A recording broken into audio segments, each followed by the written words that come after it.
Yo creo que a pocos de los que estamos aquí, quizá a nadie de los que están acá nos gustan los exámenes, ¿no? Hablo de los parciales, de las pruebas, ¿no? Bueno, ahora en el liceo le quedan una semana o la próxima o ya pronto vienen algunos parciales y algunos están así, ¿no? Les tiemblan las cañuelas y están un poco asustados allí. Yo sé que hay excepciones, yo sé que hay algunos que les gustan los exámenes, pero los exámenes normalmente nos generan tensión, estrés, preocupación, un poco de angustia. Y lo que vamos a leer hoy son pocos versículos. De alguna manera nos ilustra esto, y ya lo vamos a ver. Pero así que leamos Lucas capítulo 6, del verso 46 al 49. ¿No? Yo voy a leer allí Lucas 6, 46 al 49, voy a leer en la NBI, dice así: ¿Por qué me llaman ustedes Señor, Señor, y no hacen lo que les digo?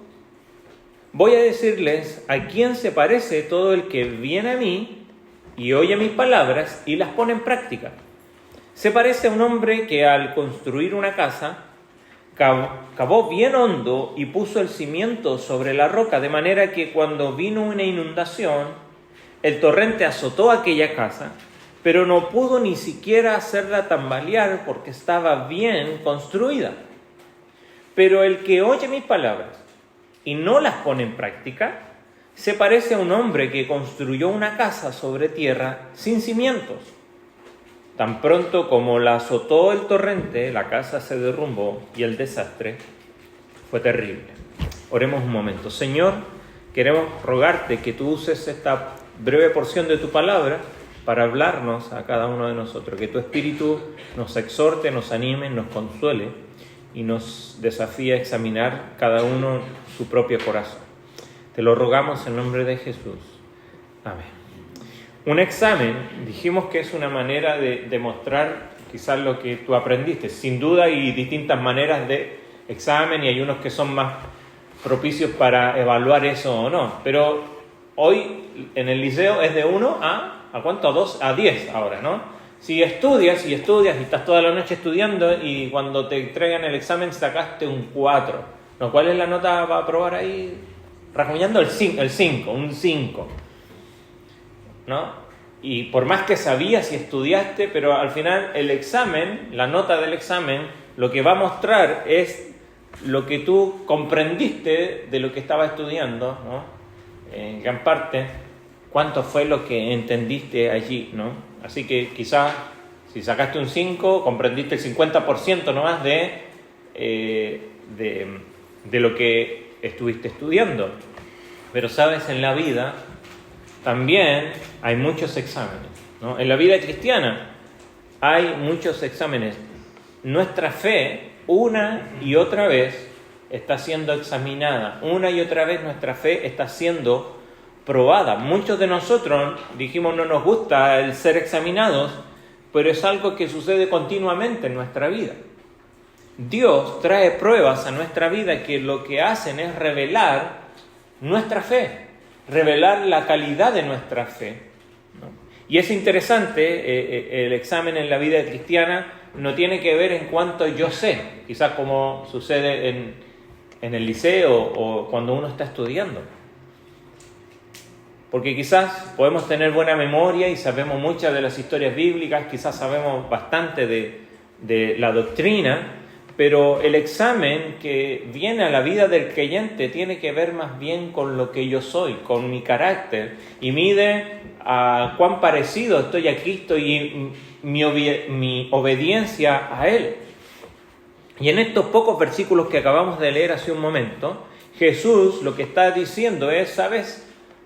Tu fe será aprobada, así como un hombre que construye una casa y el río da con ímpetu, con mucha fuerza sobre esta casa, y va a ser aprobado si la casa se mantiene en pie, y va a ser reprobado si la casa se cae, y como dice allí, al final es grande la ruina de aquella casa. Jesús compara al hombre que escucha y hace la palabra con un hombre que es sabio. En Mateo capítulo 7 lo define como un hombre sabio. Mateo 7 es el pasaje paralelo, ¿no? Recuerda que tenemos 4 evangelios y tenemos relatos que están en Mateo, también están en Lucas, otros están en Marcos y hay algunos que están solamente en uno de los evangelios. Mateo lo define así, que un hombre sabio es aquel que escucha y hace, pero el que escucha y no hace, Mateo 7, Jesús le llama que ese hombre es un insensato, un hombre necio, ¿no? ¿Cantamos en la escuelita dominical? No sé si le cantaban acá de niñito, ¿no? El necio en la arena su casa construyó, ¿no? Entonces, él hace una pregunta y comienza esta porción con una pregunta y dice: ¿por qué ustedes me llaman Señor, Señor y no hacen lo que yo les digo? ¿Por qué me dice Señor? Y esta palabra Señor en el griego es Kyrios o Kurios, que significa alguien supremo en autoridad. Y Jesús, siendo el Hijo de Dios, el Eterno, ahora en este momento tomando forma de hombre, en carne y hueso, carne y sangre, Él es supremo en autoridad. Nosotros recordamos cuando Jesús en Juan capítulo 13, precisamente cuando está por instituir la cena, ¿qué es lo que hace Cristo? ¿Se acuerdan? Antes de la cena, Él se para, se ciñe la toalla y lava los pies de los discípulos, ¿no? Y le dicen: ustedes me dicen a mí Maestro y Señor, ¿no? Y bien decís porque lo soy, ¿no? Él está diciendo: sí, yo merezco ser llamado Señor. Y Él hace esta pregunta: ¿por qué me dices Señor, Señor, y no haces lo que yo digo?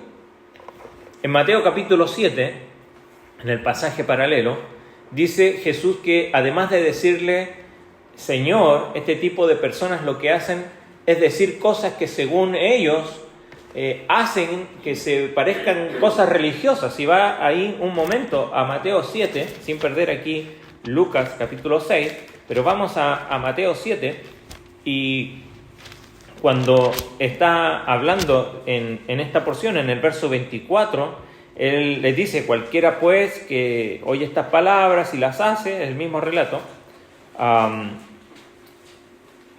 Y antes de esta porción, en el verso 21, es donde está esta pregunta, y Él dice: no todo el que me dice Señor, Señor entrará en el reino de los cielos, sino el que hace la voluntad de mi Padre que está en los cielos. Y Él dice: muchos me dirán en aquel día, Señor, nosotros profetizamos en tu nombre echamos fuera demonios, en tu nombre hicimos muchos milagros. Y el Señor les declarará: nunca os conocí, apartaos de mí, hacedores de maldad. Y quizás muchos pueden decir en aquel día: pero si nosotros hicimos tantas cosas para ti. Sin embargo, el Señor les va a decir: nunca os conocí. Él dice esta clave: no todo el que me dice Señor entrará en el reino de los cielos, sino aquel que hace la voluntad de mi Padre. Lucas en el capítulo 8, lo vamos a ver en unas semanas más, cuando viene la familia de Jesús a buscarle, su madre y sus hermanos, y Él dice: mi madre y mis hermanos son los que hacen la voluntad de mi Padre, los que forman parte de la familia de Dios, o para formar parte de la familia de Dios, tiene que ver con esto, el hacer su voluntad. No solamente escucharle, sino hacer su voluntad. Por eso Jesús hace esta pregunta: ¿por qué me dices Señor, Señor, y no haces lo que yo te digo? Es algo que generalmente nos sucede, ¿no? Nosotros podemos hablar el lenguaje cristiano, podemos orar como un cristiano, podemos hacer las cosas que hace un creyente y todo tiene la apariencia de que soy un cristiano. Y estos dos hombres, con lo que Jesús ejemplifica el principio, ¿qué están haciendo? Dice: lo compararé, ¿no? Todo el que viene a mí, ¿no? Dice, es semejante a ¿qué? A un hombre que está edificando ¿qué cosa? Una casa, ¿no? Ambos están edificando una casa. Ambos están construyendo una casa. Y cuando se construye una casa, ¿cómo se ve por fuera? Uno puede ver a la casa que tiene, está bien construida, están derechitos los muros, tiene un buen techo, está refugiada, bien pintadita, un lindo jardín. De afuera, a no ser que sea un tipo de construcción particular, pero por fuera uno no siempre logra ver el fundamento de la casa, ¿o sí? Por fuera se ve las murallas, la puerta que está bien cerrada, se ve igual. con las mismas terminaciones, la misma pintura, pero había algo que en estos dos constructores era distinto, y es que el fundamento en el que pusieron esa casa era distinto uno del otro. Uno de ellos fundó su casa sobre la roca, el otro sobre la tierra. En Mateo 7 dice que la fundó sobre la arena, ¿no? Como para entender que es más inestable que la tierra. Entonces Jesús dice: ¿por qué me dices, Señor, y no haces lo que digo? Las pruebas en Cristo tienen que ver con lo que hacemos y no tanto con lo que nosotros sabemos de Dios. Es importante saber de Dios, es importante tener conocimiento de Dios, pero las pruebas van a revelar y van a mostrar qué es lo que yo estoy haciendo. Y de vuelta, no en mis fuerzas, no en mi carne, en mis ganas que le pongo, sino cuánto yo dependo de la roca, ¿no? ¿Dónde pongo yo mi fundamento? Quizás podremos decir nosotros: mira, yo hice el discipulado, yo me bauticé, llevo años en la iglesia, conozco todas las doctrinas básicas, hablar como un creyente, me puedo presentar mi fe, mi religión, puedo hacer todas estas cosas, pero en realidad puedo hacer todo eso sin hacer la voluntad de Dios. No estoy haciendo su voluntad. Entonces, ¿qué es lo que espera Jesús de mí?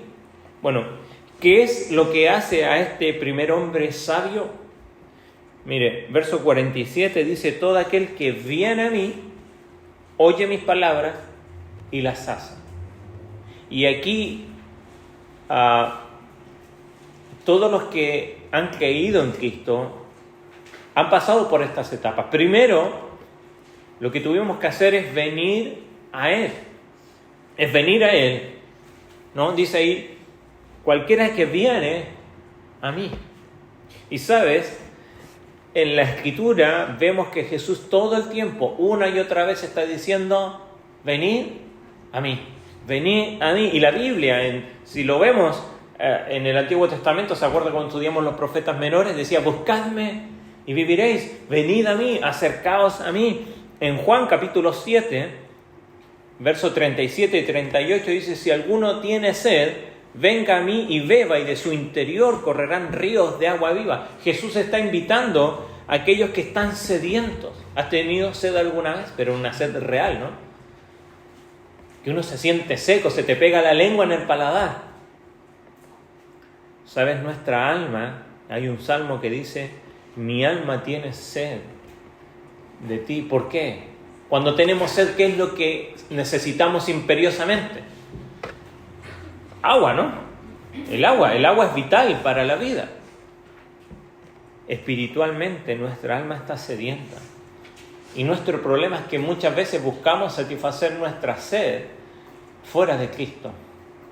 Ya sea en el dinero, en el placer, en cualquier otra cosa que el mundo me está ofreciendo. Y muchos de nosotros estábamos así, sedientos. Habíamos bebido de un montón de fuentes, probado un montón de formas, hasta que llegamos a Jesús y bebimos de Él y nos llenó por completo de su amor, de su gracia. Y como decía el texto ahí de Juan, dice: de su interior correrán ríos de agua viva, que ya esa sed será satisfecha. En Juan capítulo 6 también dice el Señor: yo soy el pan de vida, el que a mí viene nunca tendrá hambre. Y no estamos hablando en este caso ni de la sed ni del hambre físico, sino que es espiritual. Venid a mí, dice el Señor también, todos los que estáis trabajados y cargados, y yo os haré descansar. Muchos de nosotros estábamos cansados, agobiados, tratando de arreglar nuestra propia vida, nuestra manera, tratando de hacer obras que trataran de agradar a Dios, solamente para darnos cuenta de que era imposible, que no podíamos, y que avanzábamos, 2 pasos, y después retrocedíamos como 20 para atrás. Hasta que vinimos a Él porque estábamos cansados y trabajados, y Él nos hizo descansar. Isaías en capítulo 1 comienza diciendo el Señor a su pueblo: ustedes me traen holocaustos, me traen sacrificios, y saben esto, a mí ya no lo soporto, le dice el Señor. Y la invitación allí le dice: venid luego y estemos a cuenta. Dice: si tus pecados fueren como la grana, así rojos, vendrán a ser emblanquecidos como la nieve. El Señor está invitando todo el tiempo. Y muchos de nosotros venimos así cuando estamos presentando delante de Dios nuestros esfuerzos, nuestra propia religión, mi propia manera de acercarme a Dios. Y Dios dice: no es a través de tus obras, no es a través de tu manera, sino es a través de la fe en Jesucristo. Y nos acercamos a Dios así, tal como estamos, llenos de pecado, rojo como el carmesí, como dice allí en Isaías 1, y Dios nos ha limpiado. Todo comenzó viniendo a Él. Y si aún no has venido a Él, el Señor te está diciendo ahora: venid a mí. Mire, me encanta este pasaje de Isaías 55. Dice Isaías 55:1: venid a las aguas los que no tienen dinero, venid, comprad y comed. Comprad sin dinero y sin precio vino y leche. ¿Se acuerda cómo comienza? Porque acá estamos en el Sermón del Monte, ¿no? ¿Se acuerda cómo comienza el Sermón del Monte? Bienaventurados los pobres en espíritu, porque de ellos es el reino de los cielos. De ellos es el reino de los cielos. Así comenzó nuestro caminar con Cristo, reconociendo nuestra pobreza espiritual, nuestra bancarrota espiritual, de que nuestros esfuerzos y nuestra manera de salvarnos no nos va a alcanzar nunca. Podemos zafar y nos dura una semana, nos dura un mes, nos dura algún tiempo, pero ¿nos ayuda a qué? A mantenernos a flote en nuestra vida, pero nos seguimos estando en el medio del mar.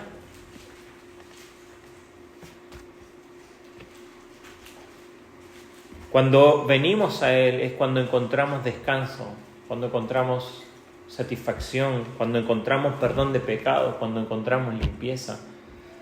Y así comenzamos. Y como dice allí, todo aquel que viene a mí, y después, ¿qué dice? Después de esto, ¿qué es lo que continúa? ¿Cuál es el segundo concepto aquí?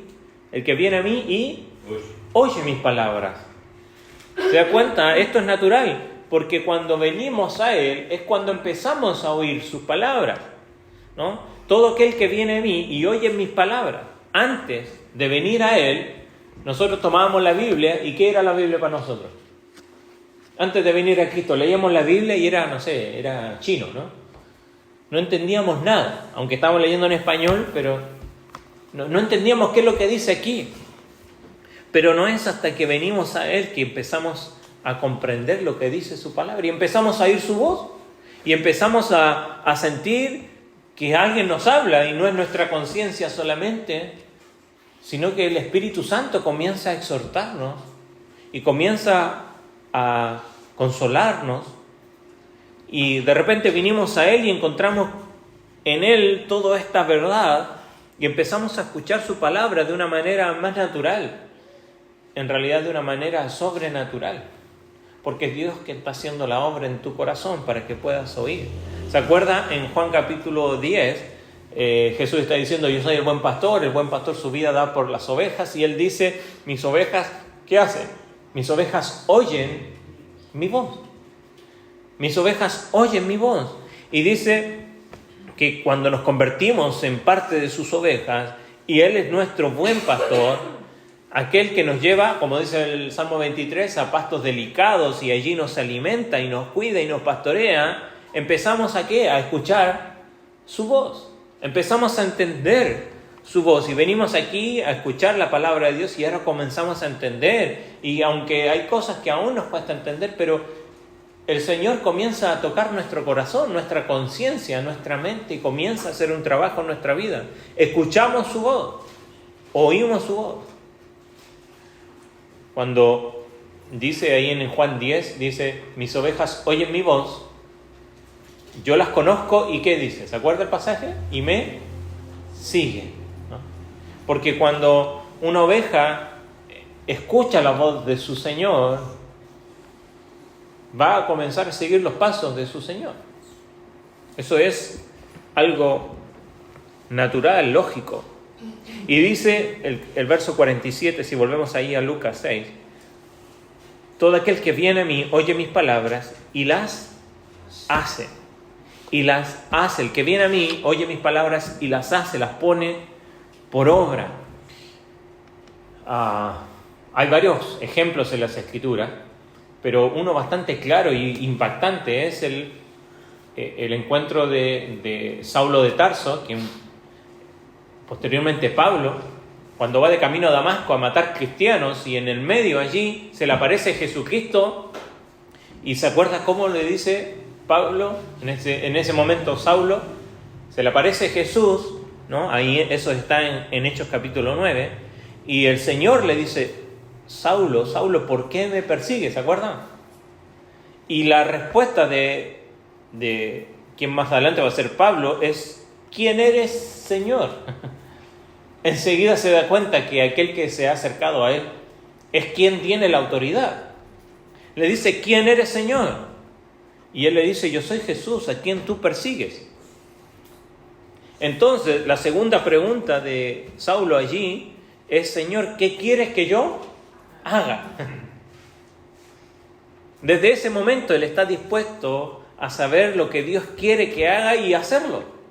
Y Jesús pregunta aquí en el verso 46: ¿por qué me llamáis Señor, Señor, y no hacéis lo que yo digo?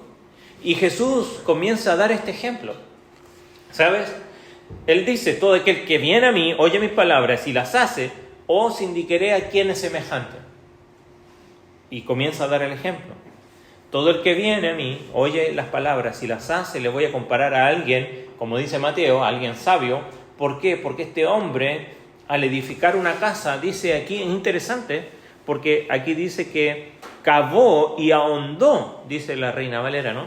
Cavó y ahondó y puso el fundamento sobre la roca. O sea, hay tierra, hay arena, y él comenzó a sacar todo eso, todo aquello que es inestable allí bajo sus pies, hasta llegar a la roca, lo que está firme. ¿Para qué? Para poner allí el fundamento. Cava y ahonda bien profundo hasta encontrar la roca y pone el cimiento y levantar su casa. Y creo que esto está completamente relacionado con lo que tiene que ver con obedecer a Dios, ¿no? Dios nos está hablando y nos está hablando estas últimas semanas con estos desafíos en cuanto a amar a mis enemigos, ¿se acuerdan? En cuanto a no juzgar, no condenar, sino más bien perdonar. Y como decía allí, no te fijes en la paja de tu hermano si antes no sacas la viga de tu propio ojo, ¿se acuerdan? El Señor nos está hablando y ahora pregunta después de estas cosas: ok, pero ¿por qué me dicen, Señor, y no hacen lo que yo les estoy diciendo? ¿Se acuerdan la semana pasada? Creo que citamos Santiago capítulo 1, ahí en los versos 22, cuando dice que no debemos ser solo oidores de la palabra, sino que debemos ser hacedores de ella, ¿no? Sino, dice, sed hacedores y no solamente oidores, engañándoos a vosotros mismos. Y este es nuestro problema, que mucha o gran parte de nuestra vida nos estamos engañando a nosotros mismos, porque escuchamos la voz de Dios, oímos la voz de Dios, pero no hacemos lo que Él nos pide que hemos de hacer. Entonces la pregunta que Él hace es bastante sorpresiva, como Él lo dice en Mateo: muchos me dirán en aquel día, pero mira todo lo que yo hice por ti. Porque aún podemos tener esta apariencia de que estamos haciendo las cosas bien. Pero ahí en Mateo 7, Él les dice, y es interesante, Él les dice: nunca os conocí, apartados de mí. ¿Cómo termina después? Hacedores de maldad. O sea, piensa en lo siguiente: cuando tú y yo somos un oidor olvidadizo y no un hacedor de la palabra, resulta que sí estoy haciendo algo, porque a veces pensamos, bueno, es que yo no hago simplemente. Pero cuando oigo y no hago, lo que estoy haciendo es maldad.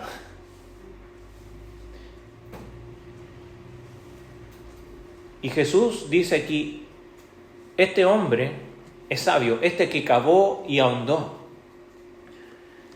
¿Cómo hemos respondido a lo que Dios nos ha hablado en esta última semana? Quizás lo que has estado aquí hablando y los adolescentes también lo que has estado aprendiendo allí en tu clase?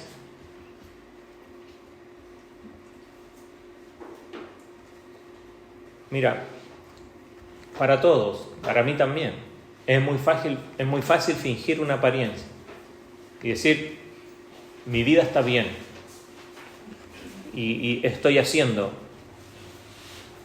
Pero ¿cuándo se va a ver que yo soy un oidor que hace la palabra? El texto nos está diciendo, ¿cuándo se va a evidenciar que tú eres alguien que viene a Él, escuchas la palabra de Dios y las hace? ¿Cuándo se va a evidenciar? Cuando venga una dificultad, cuando venga la prueba. Por eso esto de cavar y ahondar es interesante, porque eso indica que estoy, y tenemos que tener cuidado en esto, pero me estoy esforzando en buscar lo profundo, ¿no? Y no, se da cuenta, uno construyó en lo superficial y otro construyó en lo profundo. Fue hasta ahí abajo. Santiago, en capítulo 1, lo dijimos, que él está diciendo allí, pero el que mira en la perfecta ley de la libertad y persevera en ella, el que está atento en su palabra y persevera en su palabra, dice, no siendo oidor olvidadizo, sino que hacedor de la obra, aquel que obedece a Dios.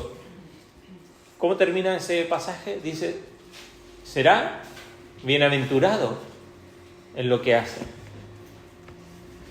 Mira, esto de cavar y ahondar, creo que se asemeja mucho. Vaya conmigo por un momento, sin perder Lucas, vaya conmigo a Proverbios capítulo 2. Siempre me encantó este pasaje. Proverbios capítulo 2. Salomón dándonos sabiduría aquí, y el capítulo 2 de Proverbios dice, hijo mío, si recibieres mis palabras y mis mandamientos guardares dentro de ti. ¿Qué significa guardar los mandamientos? Atesorarlos, pero también hacerlos.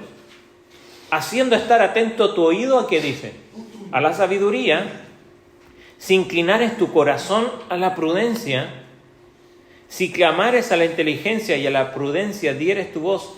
Y esto creo que lo asemejo con esta idea de cavar y ahondar. Dice, si como a plata la buscares y la escudriñares como a tesoros.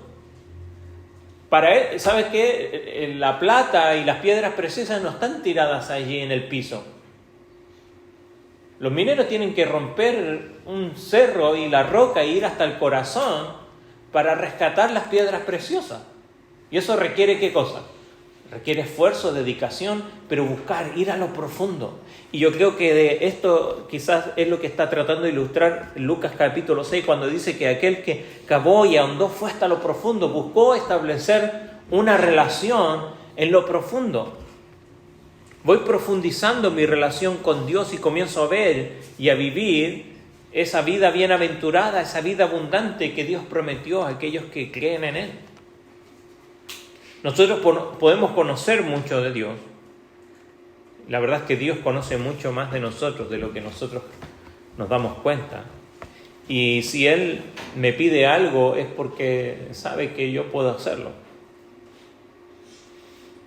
Mire, desde las cosas sencillas, como de pasar tiempo con tus hijos leyendo la palabra de Dios, y que muchas veces nos olvidamos y nos damos cuenta que no lo estamos haciendo bien. Y no lo hacemos y empezamos, siempre tenemos excusas, siempre hay una explicación.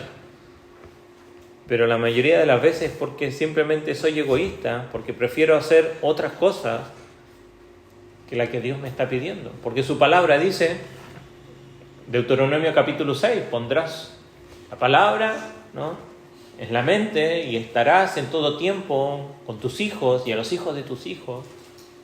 No hay nada más de valor en esta vida que la palabra de Dios. La música es hermosa, el deporte es hermoso, las cosas materiales son lindas, pero la palabra de Dios es la que permanece para siempre. Y no puedes darle tú ninguna cosa que dure para siempre en este mundo. De las cosas que este mundo, cosas buenas, ojo, pero si Dios quiere que hagas estas cosas que parecen bastante simples, y tú comienzas a hacerlas, y comienzas a obedecer, y comienzas a vivir esta vida bienaventurada en Cristo, una vida que va creciendo, que va madurando, que va acabando y ahondando en lo más profundo de una relación con el Señor, es cuando estoy poniendo mi fundamento sobre la roca. Porque estoy confiando en Dios, he obedecido en esas pequeñas cosas simples. Entonces, cuando llega la inundación y cuando viene el río y golpea firme y golpea, es interesante porque dice ahí, el río dio con ímpetu contra aquella casa, ¿no? La golpea a aquella casa y tu vida empieza a agobiarte y comienza a vivir en angustia de la prueba. ¿Qué vas a hacer? Mira, si has caminado confiando en el Señor y obedeciéndole y cavando y ahondando en tu relación con el Señor, cuando llegue ese momento, por más que sea difícil y por más que te duela y te hiera, vas a permanecer. Como dice allí, no la pudo mover, dice, porque estaba fundada sobre la roca. Y aunque muchas veces no entiendo lo que está pasando, pero podemos ver que Dios es fiel a su palabra. Y me mantengo firme, pero si no hago lo que Dios me pide, si mi relación con Dios es superficial, si no cavo y ahondo, sino que simplemente me dejo llevar por mi egoísmo, y aunque obedezco, lo hago parcialmente, y lo que Dios me ha dicho no lo hago, y no comienzo a hacer eso, solamente estoy construyendo también mi casa, pero estoy construyendo mi casa en la superficie. No he profundizado en mi relación con Dios, no he podido llegar hasta el fundamento, hasta la roca, y cuando llega el río y comienza a golpear mi casa, comienza a golpear mi vida, y de repente tengo problemas, en el trabajo, de repente me quedo sin trabajo, y de repente tengo problemas en mi vida y voy al doctor y me dice que hay una enfermedad difícil. Y cuando golpea el río en mi vida, en mi matrimonio, y está en crisis, y de repente parece que esto no tiene solución, y cuando estoy con mis hijos y los veo que se dañan a sí mismos, y cuando hablo con ellos y por más que los trajimos a la iglesia y ellos están viviendo su vida sin importarles lo que Dios quiere de ellos, y el río golpea y golpea, pero tu relación con Dios ha sido superficial, entonces la casa comienza a caerse. Y muchas veces nos preguntamos dónde está Dios ahí en ese momento, qué está pasando, porque una y otra vez va a venir la prueba. Pero si tú has cavado y has ahondado y has excavado y has crecido en tu relación con Dios, aunque vengan los ríos, tú vas a estar allí firme. Mira, Primera de Pedro, capítulo 1, Pedro nos dice que esta es una realidad que todo creyente va a venir el examen a tu vida. Ahí, Primera de Pedro, capítulo 1, dice, verso 6, en lo cual vosotros os alegráis, aunque ahora por un poco de tiempo, si es necesario, tengáis que ser afligidos en diversas pruebas, para que sometida a prueba vuestra fe, mucho más preciosa que el oro, el cual, aunque perecedero, se prueba con fuego, sea hallada en alabanza, gloria y honra cuando sea manifiesto Jesucristo. ¿Sabe? Pedro lo compara de alguna manera la fe con el oro. ¿Cómo sabemos nosotros si el oro es puro, si es real? Yo me acuerdo de una vez, había una casa de empeño ahí en Chile, ¿no? Y una tía me dice, lleva esta cadenita y una medallita que supuestamente era de oro, allá para empeñar, para que le dieran algo de dinero. Y yo llevo, y ahí hacen las pruebas, ¿no? Hacen en una piedra, ahí frotan y ponen un líquido, y me dicen, no, ¿sabes que esto no es de esto no es de oro? No sé de qué será, pero de oro no es. El oro se prueba su calidad, y acá Pedro nos dice que el oro se prueba con fuego. ¿Qué pasa si yo meto esa cadenita al fuego? Y no quedaba nada, ¿no? No quedaba nada. Todo se quemaba. Pero si hubiese sido de oro, yo la pongo al fuego y aunque se derrita, permanece allí, ¿no? Aún incluso, quizá si era así de medio oro y el otro ahí de alguna aleación, se va a quemar la mitad, pero algo va a quedar. El oro se prueba por fuego. Asimismo, nuestra fe. Pedro lo que está haciendo es comparar nuestra fe con el oro. El oro se prueba con fuego y nos damos cuenta por medio del fuego si es real o no. Nuestra fe es probada por fuego, para que en el momento de la aflicción, de la prueba, mi fe se destaque. Porque al final también lo que hace el fuego con el oro, ¿qué es? Purificarlo, ¿no? Si tiene impurezas el oro, el fuego va a purificar y va a quemar todas esas impurezas y va a quedar un oro puro. Como dice ahí, gloria, alabanza a Dios. Por eso podemos decir con Santiago, cuando nos hallemos en diversas pruebas, tened sumo gozo, dice ahí en Santiago capítulo 1. Porque la prueba de vuestra fe produce paciencia. Y es eso. Cavaste y ahondaste, te metiste en lo profundo y tu relación con Dios es una relación íntima, fiel, que has confiado en las cosas pequeñas que Él te ha dicho y cuando llega la prueba te mantienes firme a pesar de que eso te provoca preocupación y muchas veces angustia también, pero te mantienes ahí firme y puedes entender y decir al Señor que no te falta nada porque solo Jesucristo, como dice una alabanza, nos basta a nosotros para mantenernos allí. Mateo capítulo 13 nos enseña la parábola del sembrador, ¿se acuerda? Y dice, el sembrador salió a sembrar, una parte de la semilla cayó junto al camino, otra entre espinos, otra entre pedregales y otra en buena tierra. ¿Se acuerda la parábola? Bueno, dice allí que parte fue sembrado en pedregales y dice, este es el que oye la palabra al momento que la recibe con gozo. ¿Se acuerda? La recibe con gozo y dice, ¡wow! Excelente la palabra de Dios, ¿no? Y quizás vienes acá y dices, el Señor me habló, el Señor me dijo algo, el Señor me habló hoy y salgo de acá con esta idea de que el Señor me dijo algo, pero llego a la casa y como decía la parábola, ¿qué pasa con esa que cae entre los pedregales? Oye la palabra, la recibe con gozo, pero porque no tiene raíz, se seca, es de corta duración. Y dice ahí en Mateo 13, viene la aflicción por causa de la palabra y dice luego tropieza. Dios quiere que seamos no solo oidores, sino hacedores de la palabra. Dios quiere que cavemos profundo en nuestra relación con Él, que vayamos más adentro y que crezcamos no en saber de Dios, sino que en conocerle profundamente. Mira, de todos los personajes del Antiguo Testamento que quizás nos pueden ayudar para ilustrar esto, porque por ejemplo tenemos Moisés. Dios trató 40 años con Moisés. 40 años trató con Moisés, lo preparó. Quizás esto te da desesperanza, porque yo estoy recién empezando.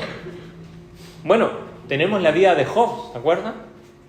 Cuando queremos estudiar acerca de las pruebas, tenemos la vida de Job allí, que fue tocada su salud, murió su familia, solamente le quedó la esposa, ¿se acuerdan? Y fue probado. Pero hay un hombre que lo vimos con los hombres en la reunión de hombres el sábado, que es Abraham. Abraham era un idólatra. Abraham vivía en Ur de los Caldeos, era un pagano.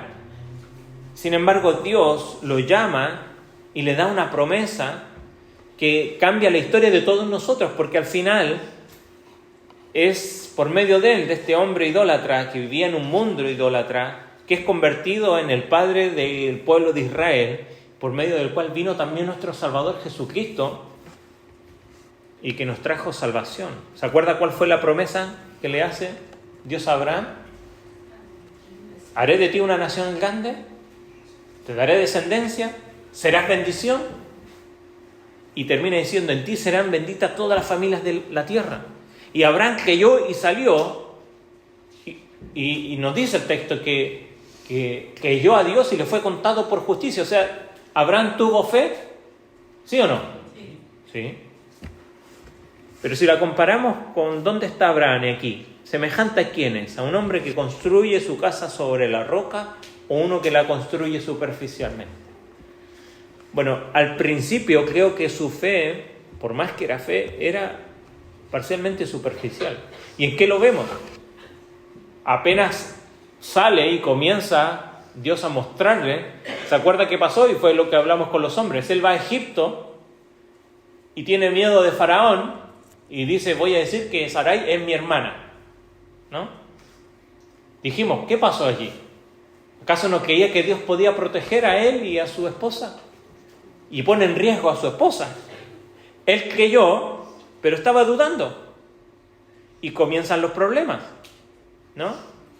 Después vemos en Génesis 15, incluso nos dice Génesis 15, verso 6, que él creyó y le fue contado por justicia.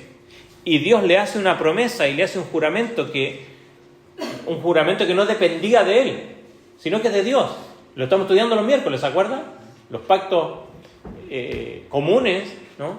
Y estos pactos que dependen solamente de Dios, que Él se obliga a sí mismo a cumplir esta promesa. Y Dios le dice que no es en base a lo que Abraham puede hacer, sino que a lo que Dios puede hacer. Y su promesa se mantiene a pesar de que Abraham tiene por mientras una fe superficial. Y que en capítulo 12 de Génesis lo hace, y después, años después, con Abimelech, en el capítulo 20 de Génesis, vuelve a hacer lo mismo, ¿se acuerda? Vuelve a decir, no, que es mi hermana. Dios le promete una nación grande, pero resulta que su esposa era estéril, y él y su esposa eran ya bastante mayor, ¿no? Él tenía 75 años, y el hijo no viene. Entonces dice, bueno, vamos a ayudarle a Dios. ¿Se acuerda qué pasó? Sara, su esposa, le dice, acá yo tengo a mi sierva, acuéstate con ella y ten un hijo. El hijo era legítimo, pero no era el plan de Dios. Y este hombre falla, miente, quiere ayudar a Dios, mete las manos, estropea todo. Del fruto, ya sabemos del fruto de esa relación, nace Ismael, que es de donde descienden toda la nación hasta el día de hoy arábica. Dios cumplió su promesa de que iba a ser de él una nación grande, y hoy día es una nación grande, pero le trajo estragos al pueblo de Israel desde ese entonces hasta ahora. Y este hombre, de repente Dios le vuelve a hablar y le dice, ¿sabes qué? Vas a tener un hijo. Y cuando ya tenía 99 años y su esposa tenía 89 años, le dice, además que es estéril, el próximo año vas a tener un hijo. ¿Se imagina? Con 99 años, ya no fue. Pero la palabra dice que él decidió creer en esperanza contra esperanza. O sea, las posibilidades de que tenga un hijo son nulas, pero Sara incluso le dice a Dios, pero si yo ya perdí la costumbre de las mujeres, ya no estoy ovulando, ¿cómo va a ser posible esto? Pero ellos hacen su tarea y tienen un hijo que se llama Isaac. ¿Se acuerda qué significa Isaac? Risa, gozo, ¿no? Abraham tiene un hijo, ya tenía 100 años. ¿Imagina esa relación? Yo trataba de imaginármelo cuando estaba escribiendo el sermón esta semana, ¿no? Bueno, vamos a jugar a fútbol, ¿no? No sé si cargó a su hijo, no lo sé. Aquí lo imaginamos solamente. Pero era evidente que algo milagroso había pasado cuando Isaac también veía a su padre y decía, ¿este es mi abuelo o es mi papá? Pero llega un momento en que Dios va a probar a Abraham, ¿se acuerdan? Génesis capítulo 22, Dios prueba, ¿y de qué manera? Prueba su fe en lo que él ha creído. Algunos comentaristas creen que Isaac ya tenía 30 años, o sea, no era un jovencito. Aunque con 30 igual es jovencito, ¿no? Pero dice que Dios de repente le habla a Abraham y le dice, toma tu hijo, tu único hijo, a quien tú amas, y ofrécelo en el monte, que yo te voy a decir en holocausto. Era una prueba. No era que Dios quería sangre humana, sin duda, pero era una prueba de su fe. Si crees en mí, a ver si estás profundizando, a ver si tu casa está sobre la roca. Y Abraham Lo que nos dice el versículo, que se levantó, preparó su transporte y salieron. Salieron, después de 3 días, llegan ahí a un lugar y quedan los siervos allí y él sube con su hijo. De alguna manera Abraham sabe que su hijo ya, con lo que Dios le pidió, su hijo está muerto. Obedeciéndole a él, su hijo ya está muerto. Pero él dice, el hijo en el momento, en algún momento le dice, papá, ¿dónde está el cordero para el sacrificio? Porque él llevaba la leña, Isaac, y Abraham llevaba el fuego para encender el sacrificio y el cuchillo para matar el animal, que en este caso no iba a ser un animal, sino que Isaac. Y Abraham con mucha fe le dice, Dios va a proveer de cordero, hijo mío, Dios se va a proveer. Y llegan allá arriba, prepara, pone a su hijo allí sobre la leña, y nosotros conocemos la historia. Es interesante que Isaac con 30 años ya era grande, podía haber forcejeado, pero el texto no nos dice nada de eso. Y cuando Abraham está por bajar el puñal, escucha la voz de Dios y le dice, Abraham, ¿se acuerda la respuesta? Heme aquí. No le hagas daño a tu hijo porque ahora sé que temes a Dios. Ese es el momento en que vino el río y golpeó fuerte sobre su vida, pero su casa está sobre la roca. Yo no sé lo que estás viviendo hoy, cuál es la prueba que Dios está poniendo en tu vida para ver si tu fe es genuina o no. Aún incluso, si no estás pasando una prueba, lo más probable es que Dios esté preparando una prueba más adelante en tu vida. Y la muestra de que Abraham creyó está allí, ¿no? A nadie, dijimos, de nosotros nos gustan los exámenes. Y quizás te preguntas, bueno, justo vino hoy día. Pero sabes, va a venir el río, va a venir la inundación y va a golpear fuerte tu vida. Y lo interesante es que sin creer en Dios, en tu vida es golpeada igual. Una y otra vez. El asunto es que todo el tiempo te caes, estás roto y te rompe tu vida y no sabes cómo ponerte en pie. Y no te dé miedo saber que Dios va a probar tu fe. Al contrario, te debe llevar al punto de empezar a cavar más hondo, para poner el fundamento más abajo y más profundo, y poder contemplar y decir, ¿sabes? Señor, fuera de ti, como dice el Salmo, no tengo nada. Tú eres suficiente. Tú eres mi porción. Y quizás tienes miedo, y es lógico, pero ¿sabes que deberías temer más lo que dice ahí Mateo 7? Cuando el Señor diga, ustedes me dicen Señor, y Él diga, yo nunca os conocí. Apartados de mí. ¿Sabes? Tu casa puede tener un lindo jardín. Estamos hablando de tu vida, ¿no? Lo que representa, muy bien pintada. Decir, pero si ese muchacho es cristiano, esa persona es creyente, pero no tiene ningún fundamento. Y Dios quiere hablarte hoy. Y nos está hablando y nos está dando instrucciones. Y lo vimos las otras semanas. Y dice, si me amas, guarda mis mandamientos. ¿Se acuerda? Le dijo a los discípulos. Y Dios está poniendo estas cosas sencillas alrededor tuyo. ¿Y qué es lo que vas a hacer tú? Estás poniendo tu casa sobre la roca, y cuando llegue la prueba, cuando tu fe sea probada, y como dice Pedro, sea hallada en alabanza, en gloria y honra para el Señor. ¿Se acuerda la pregunta? ¿Por qué me llamas Señor y no hacéis lo que yo digo?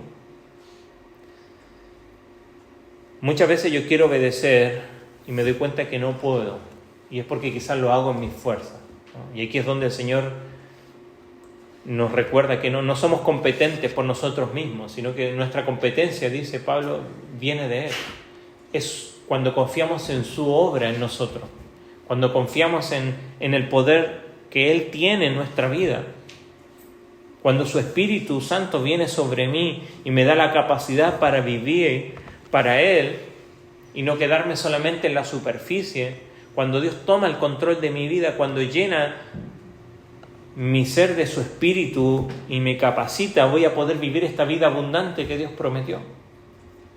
Pero tienes que creer, tienes que venir a Él. ¿Se acuerdan? venir a Él. Y es venir no solamente para salvación, sino que constantemente, porque constantemente nos apartamos y nos alejamos de Dios y Él dice, ven a mí, ven a mí.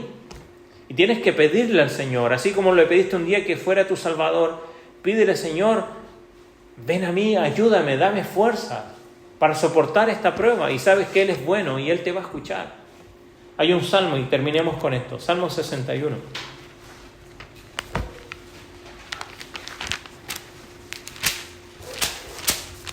En el Salmo 61,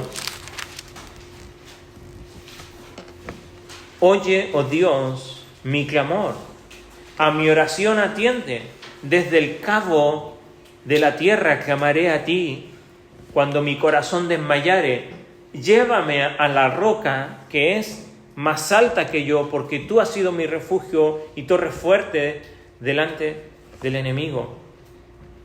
Tú eres mi refugio y puedes acudir a Él y Él te va a fortalecer y va a llenar tu vida para que puedas obedecer al Señor y cuando venga la prueba permanecer de pie.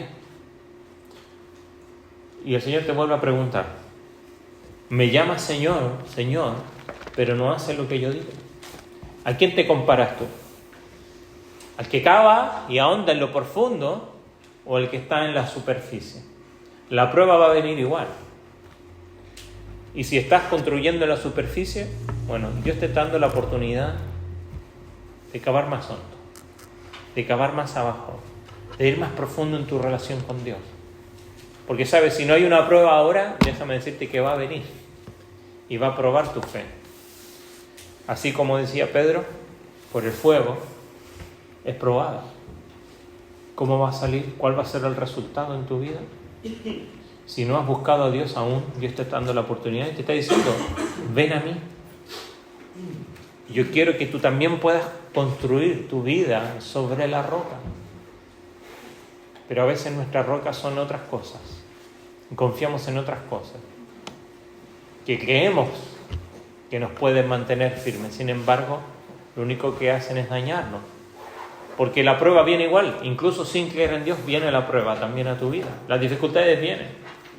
La diferencia es dónde estás poniendo tu fundamento. Vamos a ponernos en pie y vamos a orar.